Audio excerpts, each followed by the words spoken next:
Ano kung ang pinakamasamang gabi ng buhay mo ay talagang ang unang eksena ng iyong pinakamalaking kwento? Manatili ka sa akin dahil sa oras na matapos ito, magdududa ka sa lahat ng iniisip mo tungkol sa pagbagsak sa pinakailalim. Maligayang pagbabalik sa Tatay's True Revenge. Kunin ang iyong merienda, maging komportable, at tandaan, ang mga tao sa mga kwentong ito ay may lahat ng pagkakataon na kumilos ng tama. Sila lang ang pumili ng mali. Mag-drop ng komento at siguraduhing mag-subscribe. Magugustuhan mo rito.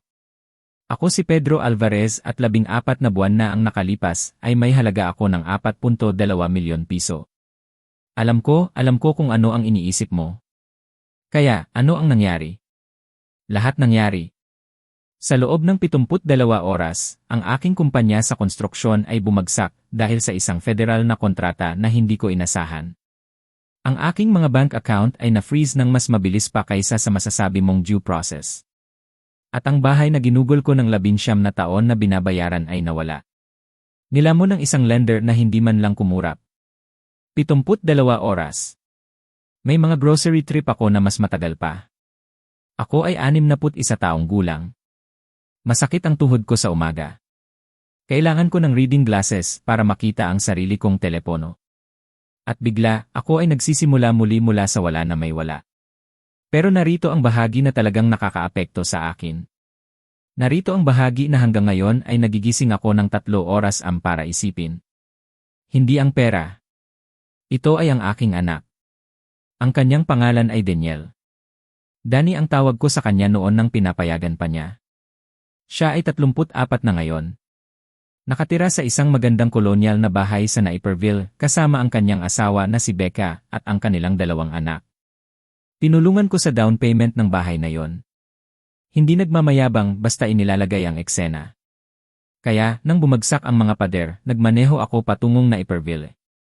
2 oras na may lahat ng ari-arian ko na nakasiksik sa backseat ng isang 2019 na buwit. Nang kumatok ako sa pintong iyon, hindi ako humihingi ng mansyon. Hindi ako humihingi ng limos. Kailangan ko lang ng sofa, siguro 1 linggo, sapat na oras para mag-isip ng maayos. Binuksan ni Daniel ang pinto at tiningnan ako nang parang tinitingnan mo ang isang aksidente sa sasakyan, parang naawa siya, pero talagang pinagsisisihan niyang nakita niya ito. Tatay, sabi niya habang bahagyang lumalabas na, habang ibinababa ang boses para hindi marinig ni Becca. Ano ang ginagawa mo rito? Nawala ang bahay ko, Danny. Napangiwi siya. Talagang napangiwi na parang ang salitang nawala ay pisikal na sumakit sa kanya. Alam ko, narinig ko. Talagang sorry ako tungkol doon. Ako nga. Pero hindi ito magandang panahon. Itong batang binayaran ko ang Little League registration ng 17 taon na diretsyo. Itong batang pinagtrabahuhan ko ng double contracts ang college tuition. Itong batang nagsuot ng suit sa launch party ng kumpanya ko at sinabi sa lahat na ang tatay niya ay gumagawa ng mga bagay na tumatagal. Danny, sabi ko ng dahan-dahan. Martes ngayon. Si Becca lang ay hindi talaga komportable sa ako ang iyong ama. Ang katahimikan na sumunod ay ang pinakamalakas na bagay na narinig ko sa buhay ko. Mas malakas pa sa tawag mula sa abogado ko. Mas malakas pa sa bangko na binabasa ang foreclosure terms. Mas malakas pa sa lahat. Tiningnan niya ang kanyang sapatos. Alam ko, sabi niya. Sorry, tatay. At isinara niya ang pinto. Ngayon, kailangan kong manatili ka sa akin dito dahil ito ang sandali. Ito ang sandali na nagbabago sa lahat at hindi sa paraang inaasahan mo. Naglakad ako pabalik sa sasakyan ko. Umupo ako. Tiningnan ko ang manibela ng matagal. At pagkatapos ay tumawa ako. Hindi masayang tawa. Hindi ang malusog na uri. Tumawa ako nang parang tumatawa ang isang lalaki kapag ang universo ay ginawang ganap na malinaw na may sense of humor ito at siya ay wala. Inirecline ko ang upuan, hinila ang jacket ko sa dibdib ko na parang kumot, at natulog ako sa sasakyang iyon sa harap ng isang bahay na tinulungan kong bilhin sa isang neighborhood na tinulungan kong pasukin ang anak ko. Hindi mo masusulat ang ganitong bagay. Ang mga upuan sa 2019 na buwik, Yila the Way, ay hindi ginawa para sa pagtulog. Inilalagay ko lang iyon. Sinumang nagdisenyo ng mga headrest na iyon ay malinaw na hindi kailanman nawala ng lahat. May product feedback form sa isang lugar na talagang kailangan ng input ko. Nagising ako kinabukasan sa katok sa bintana ko.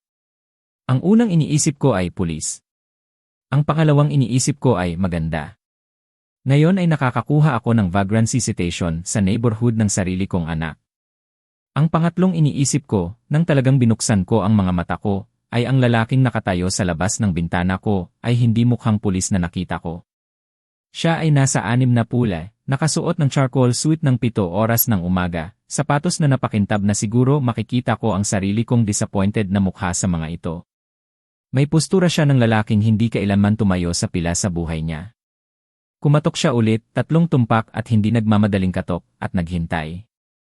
Binaba ko ang bintana. Ginoong Alvarez, sabi niya. Kumurap ako. Ang pangalan ko ay Gerardo. Ako ang personal assistant ni Ginoong Ram Herrera. Tumigil siya, hinayaang dumapo ang pangalan. Nang hindi ito dumapo, dahil wala akong ideya kung sino si Ram Herrera, nagpatuloy siya ng walang pagkaantala. Si Ginoong Ram Herrera ay nagpatuloy siya ng walang pagkaantala. Si Ginoong Ram Herrera ay humiling ng kasiyahan ng iyong kumpanya sa kanyang estate ngayong umaga. Siya ay lubos na tiyak tungkol sa oras. Tiningnan ko siya, pagkatapos ay tiningnan ko ang sarili ko. Jacket, kumot, kulubot na damit, buhok na malinaw na nag-negotiate ng sarili nitong peace deal overnight. Sorry, sabi ko. Sino ang nagpadala sa'yo? Si Ginoong Ram Herrera, sir. At sino si Ram Herrera? Kumurap si Gerardo, at nakuha ko ang impresyon na ito marahil ang unang pagkakataon sa kanyang profesional na buhay na may nagtatanong sa kanya nito. Siya ay, tumigil si Gerardo na parang pumipili ng tamang salita mula sa isang napakamahal na katalog. Isang lalaking may malaking impluensya. Siya rin, natatakot ako, ay namamatay. Marahil ay may 3 linggo pa, ayon sa kanyang mga doktor. Siya ay nag-finalize ng kanyang will at estate arrangements, at siya ay humiling ng tiyak na makipag-usap sa iyo bago pirmahan ang mga dokumento. Malamig ang hangin ng umaga. Sa isang lugar sa kalye ay nag-start ang sprinkler system. Naririnig ko ang mga ibon. Normal na tunog ng Martes umaga. Walang tungkol dito ay normal na Martes umaga. Gerardo, sabi ko ng maingat. Magiging totoo ako sa'yo. Katatapos ko lang matulog sa sasakyan ko. Wala akong pera, walang bahay, walang negosyo, at ang anak ko ay tumalikod sa akin kagabi. Hindi ko kilala si Ray Herrera, wala akong ideya kung bakit gusto akong makita ng isang namamatay na bilyonaryo, at mukha akong talagang kakilakilabot. Tiningnan ako ni Gerardo ng matatag. Sir, si Ginoong Herrera ay na-inform tungkol sa iyong kasalukuyang kalagayan, sabi niya, at quote. Inabot ni Gerardo sa kanyang breast pocket at kinuha ang isang maliit na cream-colored card. Binasa niya ito ng walang ekspresyon. Sabihin mo kay Pedro Alvarez na ang naranasan niya ay hindi siya diskwalipika. Ito mismo ang dahilan kung bakit gusto kong makita siya. Binasa ko mismo ang card. Pagkatapos ay binasa ko ito ulit. Alam niya ang naranasan ko. Si Ginoong Herrera, sabi ni Gerardo, habang tinutupi ng maayos ang card pabalik sa bulsa. Alam ng malaki tungkol sa iyo, sir. At doon mismo, ay nang tumayo ang mga balahibo sa likod ng leg ko. Hindi dahil sa lamig, hindi dahil sa sorpresa, kundi dahil sa isang bagay na mas lumapa sa dalawa. Instinto. Sinundan ko ang sasakyan ni Gerardo. Isang itim na Mercedes na nagpaganda sa aking buwik ng personal na insulted sa loob ng 45 minuto sa labas ng lungsod hanggang sa lumiko kami sa Iron Gates papunta sa isang pribadong daan na may oak trees na napakatanda at napakatangkad, na parang isang pahayag. Ang uri ng puno na nakatayo na noong ipinanganak pa ang iyong lolo't lola. Ang estate sa dulo ng daan ay ang uri ng lugar na hindi lumalabas sa Google Maps. Ang uri ng lugar na hindi kailangan. Lumabas ako sa sasakyan ko. Tumulog ang graba sa ilalim ng aking sapatos. Ang liwanag ng umaga ay dumating sa ibabaw ng roofline na parang isang bagay na pinintahan. Tumingin sa akin si Gerardo sa harap na pasukan at sabi, isang huling bagay, Ginoong Alvarez. Sasabihin sa iyo ni Ginoong Herrera ngayon ang isang bagay na mahirap paniwalaan. Hinihiling niya lang na pakinggan mo siya ng buo bago ka sumagot. Tiningnan ko siya. Ano ang sasabihin niya sa akin? Binuksan ni Gerardo ang pinto. Walang ibinigay ang kanyang mukha. Iyon, sabi niya ng mahina, ay para kay Ginoong Herrera na sabihin. Pumasok ako sa loob at wala na ang lahat ay magiging pareho muli. Kung nakarating ka na rito, gawin mo sa amin ang isang mabilis na pabor. Mag-subscribe. Maraming tao ang nanonood ng hindi ito ginagawa, pero walang gastos sa iyo at nangangahulugan ng lahat sa amin. Salamat ng taos puso. Ang loob ng estate ni Ran Herrera ay ang uri ng lugar na nagpapamulat sa iyo bigla sa bawat masamang desisyon na ginawa mo sa buhay mo. Hindi dahil ito ay showy. Iyon ang bagay. Hindi ito gold fixtures at oil paintings ng mga kabayo. Ito ay tahimik na pera. Ang uri na hindi kailangang ipahayag ang sarili. Madilim na kahoy na paneling, mga libro, aktwal na mga libro, libo-libo sa hallway lang. Ang hangin ay amoy leather at isang bagay na bahagyang floral, parang may nagputol ng sariwang bulaklak sa isang kwarto, 3 pinto ang layo, at alam na ng buong bahay. Naglakad ako ni Gerardo sa lahat ng walang salita, ang kanyang sapatos ay walang tunog sa marmol. Ang akin naman, sumisitsit ng malakas ng 2 beses. Hinatulan ako ng bahay. Tumigil kami sa labas ng isang set ng double doors sa dulo ng mahabang koridor. Kumatok ng 2 beses si Gerardo, naghintay, pagkatapos ay tumingin sa akin nang may measured calm ng isang lalaking gumugol ng dekada sa pagiging hindi mabasa. Madali siyang mapagod, sabi ni Gerardo. Kung isasara niya ang mga mata, huwag mag-alala. Nakikinig siya. Maganda, sabi ko. May iba pa? Inisip ito ni Gerardo.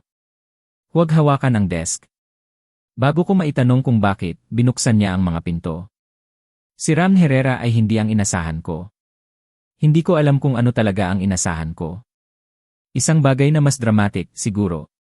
Isang lalaking lumiit sa silk pajamas na nakakonekta sa mga makina na humihingal ng poetically patungo sa bintana. Ganyan ang itsura ng namamatay na bilyonaryo sa pelikula. Si Ram Herrera ay mukhang isang retiradong guro sa heograpiya. Siya ay payat, at maputla sa paraang walang kinalaman sa sikat ng araw at lahat sa nangyayari sa loob.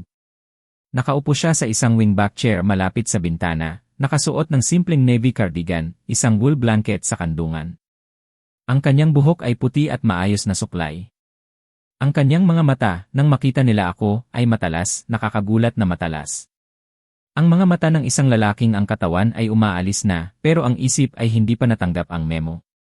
Tiningnan niya ako ng matagal nang walang pagsasalita.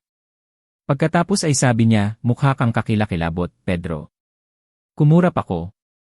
Magandang umaga din sa'yo, sabi ko.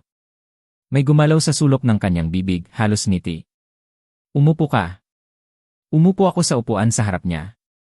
Sa pagitan namin ay isang maliit na mesa na may 2 tasa ng kape na naghihintay na. Tiningnan ko ang kape. Tiningnan ko siya.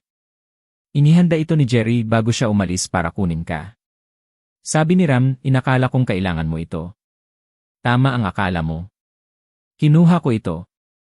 Mainit pa. Hindi ko man lang tinanong. Kapag nag-alok sa iyo ng perpektong timed na kape ang isang namamatay na estranghero pagkatapos mong matulog sa sasakyan mo, iinom ka ng kape. Iyon lang ang survival instinct. Pinanood ako ni Ram ng may tahimik na amusement. Pagkatapos ay itinupi niya ang kanyang mga kamay sa kandungan at sabi, may utang ako sa iyo ng paliwanag. Marami kang utang sa akin, sabi ko, simula sa kung bakit mo alam ang pangalan ko. Alam ko pa higit pa sa pangalan mo. Inabot niya sa side table at binuhat ang isang Manila folder. Iniabot niya ito sa akin. Alam ko ang lahat, Pedro. Kinuha ko ang folder. Binuksan ko ito at tumigil ang paghinga ko. Sa loob ng folder ay ang buhay ko. Hindi bud, hindi report. Ang buhay ko, mga larawan, dokumento, records. May larawan ako sa groundbreaking ng kumpanya ko noong 2009. Hawak ang pala. Ngumingiti na parang isang lalaking naniniwala sa mga bagay. May kopya ng enrollment paperwork ni Danny sa kolehiyo na may lagda ko sa financial guarantee. May larawan ng bahay ko, ang aktwal na bahay bago ito kunin ng bangko. Front porch, flower bed na itinanim ni Maggie noong unang tagsibol na lumipat kami. Ang bahagyang crook na mailbox na lagi kong sinasabi na ayusin at hindi ko ginawa. Hindi ganap na matatag ang mga kamay ko. Paano mo ito nakuha? Tanong ko. Pinapanood kita, sabi ni Ram ng simple at kalmado. Na parang iyon ay isang perpektong normal na pangungusap. Sa mahabang panahon, naging tahimik ang kwarto. Ram, sabi ko ng dahan-dahan, inilapag ang folder. Kailangan mong maunawaan na depende sa susunod mong pangungusap, ang usapang ito ay maaaring pumunta sa ibang direksyon. Halos ngumiti siya ulit. 39 na taon, Pedro. Pinapanood kita ng 39 na taon. Ang numero ay tumama sa akin na parang pintong binuksan sa mukha ko. 39, tumigil ako, ginawa ang math. Iyon ay ako ay 22. Wala akong anumang sulit na panoorin sa 22. Broke ako at nagfo-forklift sa isang distribution warehouse sa probinsya. Alam ko, sabi ni Ram. Doon kita unang nakita. Sumandal siya. Ang kanyang mga mata ay napunta sa bintana sandali na parang nanonood ng pelikula na siya lang ang makakakita. Pebrero iyon, sabi niya. Ako ay 38. Katatapos ko lang ng acquisition na nagbigay sa akin ng unang $100,000. Nagmamaneho ako pabalik mula sa hapunan. Masyadong mabilis, masyadong confident, siguro masyadong maraming whiskey kung magiging tapat ako sa sarili ko. Tumigil siya.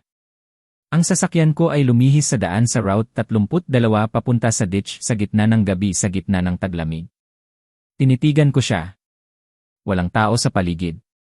Nagpatuloy siya, may head injury ako. Hindi ko mahanap ang telepono ko. Hindi umandar ang sasakyan. Bumaba ang temperatura. Tumingin siya pabalik sa akin at pagkatapos ay may truck na huminto. May gumalaw sa gilid ng aking memorya. Luma, malabo, parang sinusubukang alalahanin ang panaginip mula noong nakaraang linggo.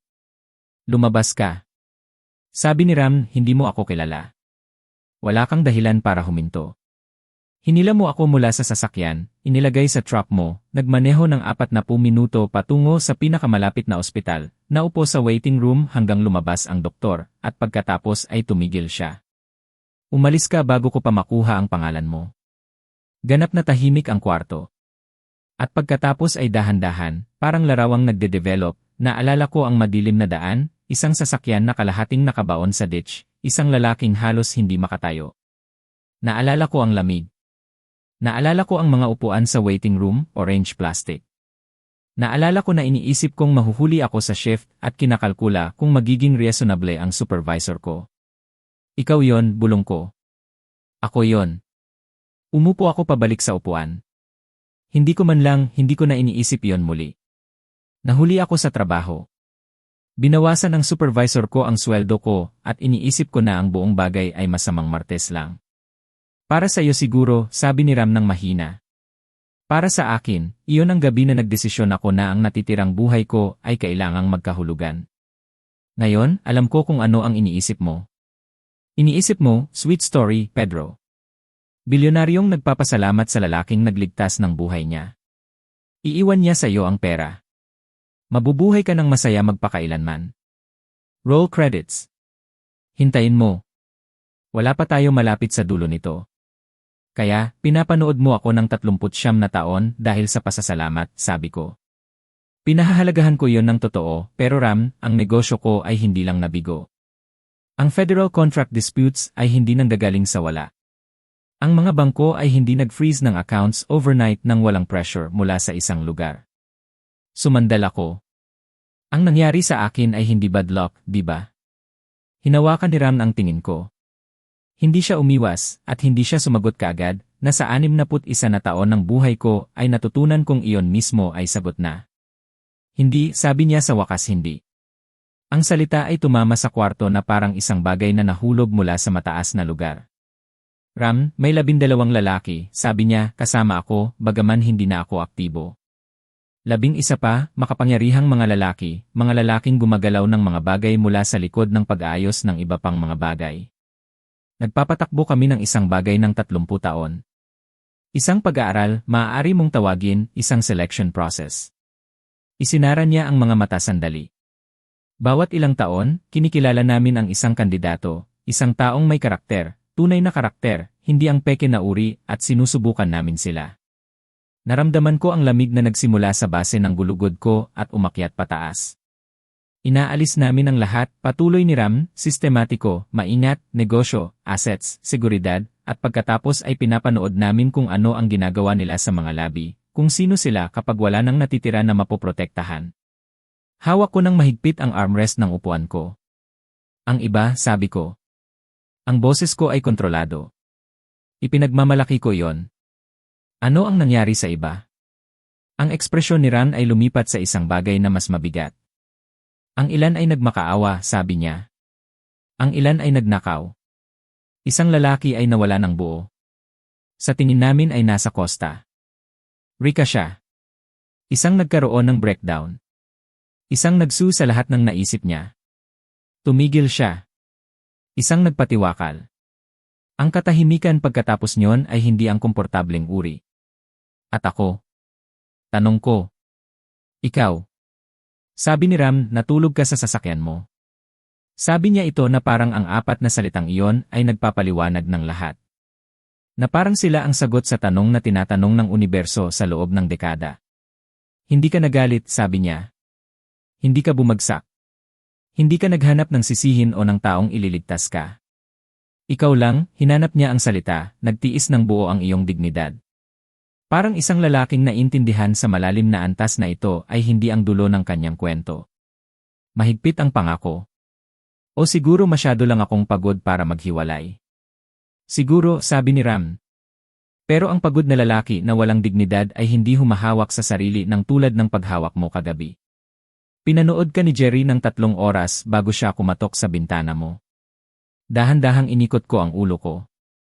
Pinapanood ako ni Jerry buong gabi mula sa isang disenteng distansya. Iyon ay hindi gaanong nakaka-comfort gaya ng iniisip mo, Ram.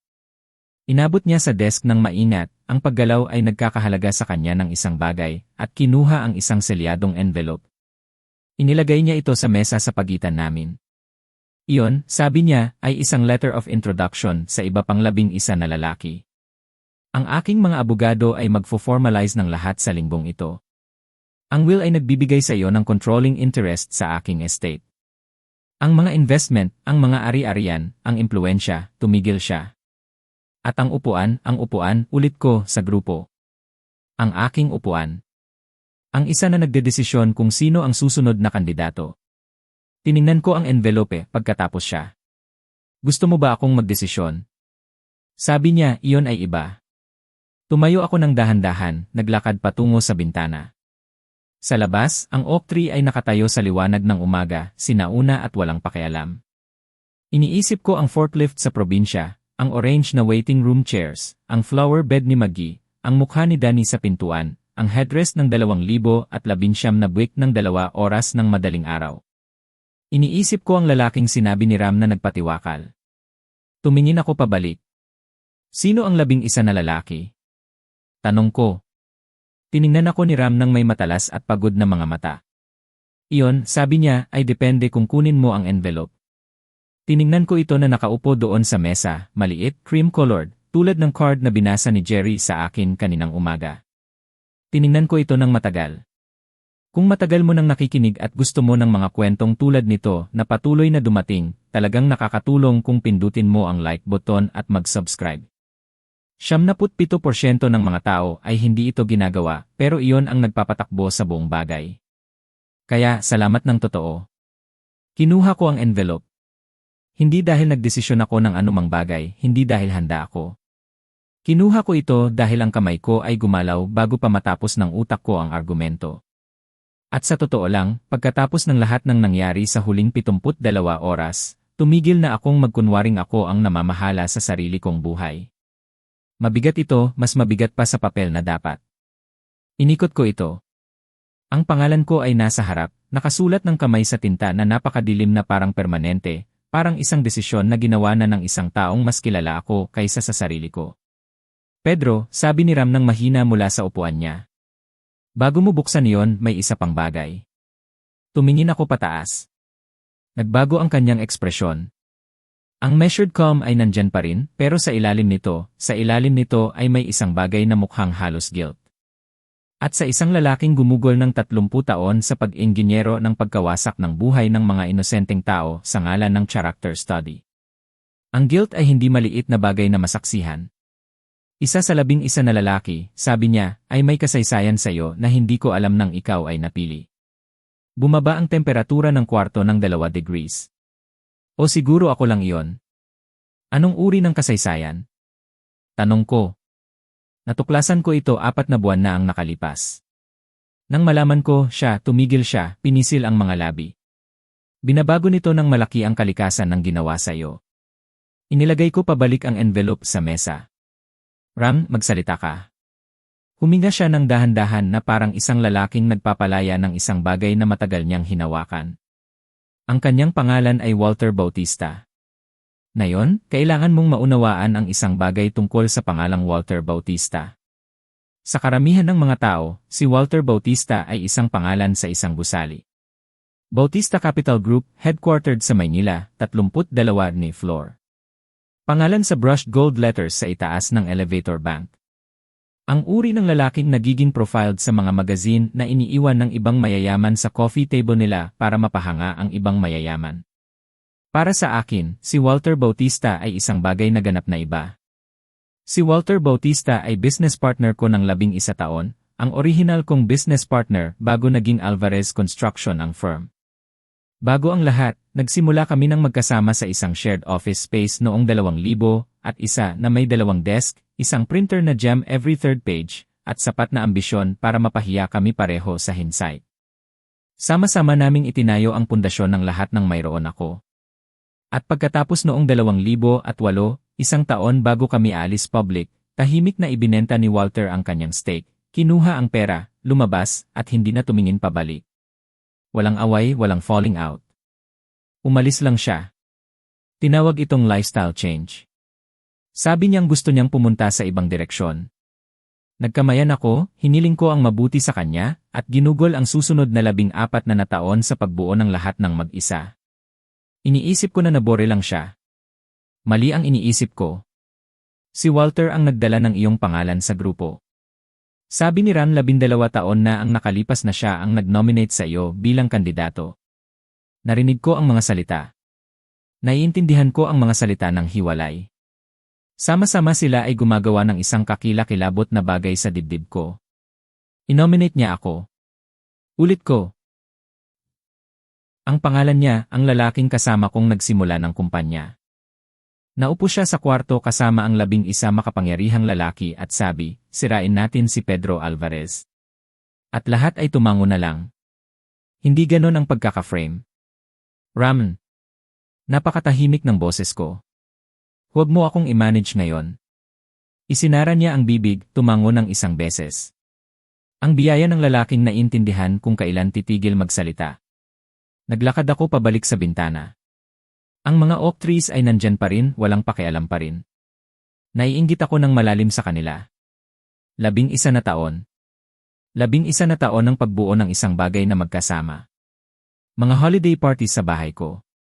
Si Walter sa christening ni Danny na hawak siya na parang alam niya ang ginagawa. Si Maggie na nagluluto ng pot roast dahil lagi niyang sinasabi na walang nagluluto tulad ni Maggie. 11 na taon ng phone calls at handshakes, at ang tiyak na tiwala na umiiral lang sa pagitan ng 2 taong nagtayo ng isang bagay mula sa wala na magkasama. At sa buong panahon, may isang bagay sa kanya na tumingin sa akin at naisip, magkano kaya ang kaya nitong lalaking ito? Pinindot ko ang 2 daliri sa tulay ng ilong ko at huminga. Bakit? Tanong ko sa wakas. Sinabi ba niya sa iyo kung bakit? Tahimik si Ram sandali. Sinabi ni Walter sa grupo, ikaw ang pinaka-genuinely mabuting lalaki na nakilala niya, sabi ni Ram. Sabi niya, at binibigay ko sa iyo ang kanyang eksaktong mga salita ngayon. Sabi niya, kung may makakasurvive nito at lalabas na malinis sa kabilang panig, si Pedro yon. Sabi niya ito na parang papuri. Tumawa ako. Hindi ko mapigilan. Ang tiyak na unhinged, ano ba ang nangyayari? Tawa na tinawa ko sa sasakyan ko sa labas ng bahay ni Danny. Lumabas ito sa akin na parang isang bagay na nakalayas. Isang papuri, sabi ko. Sinira niya ang buhay ko bilang papuri. Hindi ko ito ipinagtatanggol. Mabuti dahil walang depensa para dito. Bumalik ako sa upuan ko. Umupo ako. Kinuha ko ang kape. Malamig na ngayon pero ininom ko pa rin dahil kailangan ko nang gagawin sa mga kamay ko. At iniisip ko, hindi tungkol sa pera, hindi tungkol sa estate o will o 11 na lalaki o upuan sa mesa. Iniisip ko ang lalaki sa Costa Rica. Iniisip ko ang isa na nagkaroon ng breakdown. Iniisip ko ang isa na nagpatiwakal. Iniisip ko ang lahat ng lalaking ito na tumayo sa gilid ng kanilang sariling labi at tumingin pababa at gumawa ng desisyon tungkol sa kung sino sila mula noon pataas. At pagkatapos ay iniisip ko si Walter Bautista sa 32 ni floor ng isang glass building na may pangalan niya sa gold sa itaas ng elevator. At iniisip ko ang envelope, Ram, sabi ko. Ano ba talaga ang ibinibigay ng upuan sa akin? Access, sabi niya, sa collective resources ng grupo, ang kanilang network, ang kanilang impluensya. Ang mga lalaking ito ay gumagalaw sa loob ng mga pader ng mga bagay. Government contracts, financial institutions, media, sama-sama, may higit na tahimik na kapangyarihan sila kaysa sa iniisip ng karamihan. Ang taong pipiliin ko na subukan. Ang desisyong iyon ay ganap na sayo. Hindi ini-override ng grupo ang nominating member. Tumango ako ng dahan-dahan. Kaya theoretically, sabi ko, maaari kong inominate ang sinuman. Tiningnan ako ni Ram ng maingat. Sinuman at ang grupo ay gagalaw laban sa taong iyon ng sistematiko tulad ng ginawa nila sa akin. Hayaan kong umupo ang katahimikan doon sandali ng maganda at komportable, habang pinapanood ako ni Ram ng may matalas na mga mata at siguro ang unang tunay na kawalan ng katiyakan na naramdaman niya sa 30 taon. Gusto kong makilala sila, sabi ko lahat ng 11 ng personal bago ako pumirma ng anumang bagay o sumang-ayon sa anumang bagay. Maaaring ayusin yon at gusto ko si Walter Bautista sa kwarto na yon. Hinawakan ni Ram ang tingin ko. Pedro, hindi ako gagawa ng anumang dramatic, Ram. Ako ay 61 taong gulang at masakit ang tuhod ko. Hindi ako mag-flip ng mesa. Tumigil ako. Kailangan ko lang siyang tingnan sa mata. Maaari mo ba akong bigyan yon? Mahabang sandali ang lumipas. Pagkatapos ay tumango si Ram. 3 araw pagkatapos, naglakad ako papasok sa isang pribadong dining room sa 44th floor ng isang gusali sa downtown Maynila na hindi lumalabas sa anumang commercial directory. Floor-to-ceiling windows. Ang lungsod ay nakalatag sa ibaba na parang mapa ng lahat ng posible. Kung kilala mo ang tamang mga tao. Tumayo ang 11 na lalaki nang pumasok ako. Sila ay mas matanda, karamihan ay maayos na nakasuot sa tahimik na paraan na si Ram ay maayos na nakasuot. Ang uri ng mga lalaking mukhang background ng mahahalagang litrato. Tiningnan nila ako ng may halo ng mga bagay. Curiosity, assessment, isang bagay na maaaring respeto. At sa dulo ng mesa, mga kamay na nakakuyom sa harap niya, hindi gaanong nakakatugon sa mga mata ko. Si Walter Bautista. Nag-age siya. Pareho kaming nag-age. Silver na ngayon ang buhok niya, maikli ang gupit. Mas mabigat siya sa balikat. Matagumpay sa paraang naninirahan sa postura ng isang lalaki nang may sapat na taon ng pagiging tama sa mga bagay. Naglakad ako sa haba ng mesa. Dahan-dahan, walang nagsalita. Kumikinang ang lungsod 44 na palapag sa ibaba namin at walang nagsabi ng isang salita. Tumigil ako sa harap niya. Tumingin siya pataas at sa isang sandali lang, nakita ko ito. Sa likod ng lahat ng polish at silver hair at tailored jacket, nakita ko ang lalaking nakaupo sa harap ko sa isang desk na may jamming printer noong 2001. Nakita ko ang lalaking humawak sa anak ko noong araw na ipinanganak siya. Nakita ko ang isang taong gumawa ng isang bagay na hindi mapapatawad at nabuhay sa loob ng katotohanang iyon ng 12 na taon. Walter, sabi ko, Pedro. Matatag ang boses niya pero mahigpit ang panga. May utang ako sa'yo. Utang mo sa akin ang lahat. Sabi ko, alam nating pareho yon. Kaya, sasabihin ko lang ito ng isang beses at kailangan mong marinig ang bawat salita. Tumango siya. Inabot ko sa jacket ko at kinuha ang cream-colored envelope. Inilagay ko ito sa mesa sa harap niya. Hindi ko gagawin ito sa ibang tao, sabi ko. Hindi ako upo sa kwarto at pipili ng isang tao, isang tunay na tao na may buhay at pamilya at bahay na mahal niya at magdedesisyon na sapat siyang malakas para mabuhay sa pagkawasak. Hindi ko alintana kung gaano kalaki ang dahilan. Hindi ko alintana ang legacy nito o ang selection process o kung ano ang sinasabing ginagawa nito. Tiningnan ko silang lahat ng dahan-dahan, isa-isa. Hindi ninyo mapipili kung ano ang makakasira sa isang tao. Hindi ninyo magagawa ang tawag na yon. Ganap na tahimik ang kwarto. Ang lalaking nagpatiwakal, sabi ko. Ano ang pangalan niya? Isang paghinto. Pagkatapos ay sabi ng isang lalaki malapit sa bintana ng mahina. Marco. Marco del Rosario. May mga anak ba siya? Katahimikan. May mga anak ba siya? 2 anak na babae. Sabi ng lalaki. Tumango ako. Kung gayon ay matatapos ito, sabi ko. Hindi lang para sa akin, ang grupong ito, ang prosesong ito, itong anuman ang tawag ninyo. Matatapos. Iyon ang kondisyon ko para tanggapin ang estate ni Ram. I dissolve ninyo ang selection process ng permanente.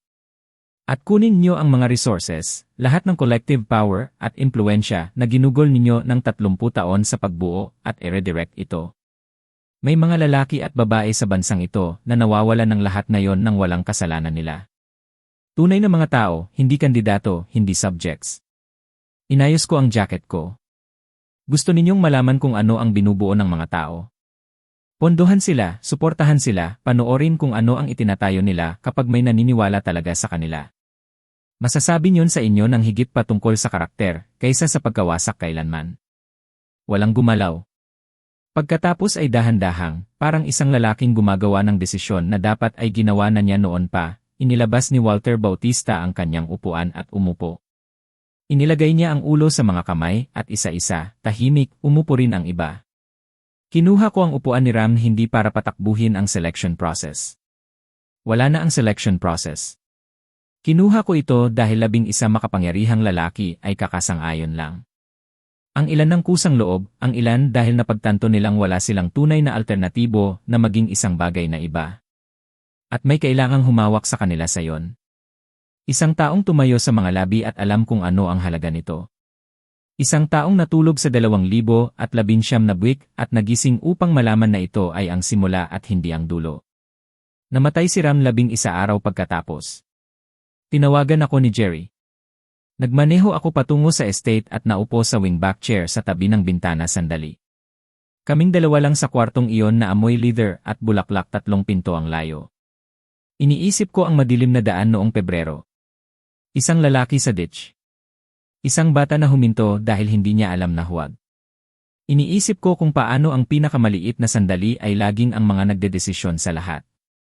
Tungkol naman kay Danny, tinawagan niya ako 6 na linggo pagkatapos ng umagang iyon sa Naperville. Narinig niya paano man ang mga bagay na ito na naglalakbay na ang mga kalagayan ng kanyang tatay ay nagbago. Tatay, sabi niya, iniisip ko ang nangyari at gusto ko na, Danny, sabi ko, mahal kita. Ikaw ang anak ko at hindi iyon magbabago. Tumigil ako, pero kailangan mong umupo sa ginawa mo ng kaunti pang oras bago tayo mag-usap tungkol sa paglampas dito. Kaya mo ba yon? Mahabang katahimikan. Sabi niya. Iba ang boses niya, mas maliit. Kaya ko yon. Mabuti, sabi ko. Tatawagan kita sa Pasko. Binaba ko ang telepono. Sa labas ng bintana ng bagong opisina ko, 32 ni floor, ibang gusali, walang gold letters. Hindi ko kailangan. Gumagalaw ang lungsod ng parang laging gumagalaw ang mga lungsod. Urgent at walang pakialam at puno ng mga taong isang masamang martes na lang mula sa pag-alam kung sino talaga sila. Alam ko kung sino ako. Kinuha ko ang 61 na taon, isang bumagsak na negosyo, isang foreclosed na bahay, isang lubos na hindi komportableng upuan ng sasakyan, at isang namamatay na bilyonaryo na may Manila folder na puno ng buhay ko. Pero alam ko, at minsan lang, ang rock bottom ay hindi kung saan nagtatapos ang kwento mo. Ito ang kung saan ito sa wakas ay nagsisimula ng maayos. Kung nagustuhan mo ang kwentong ito, sumali sa aming komunidad sa pamamagitan ng pagpindot sa like button at pag-subscribe para sa higit pang tunay, raw, at family-centered na mga kwento. At gaya ng laging, salamat sa pagiging bahagi ng sphere na ito.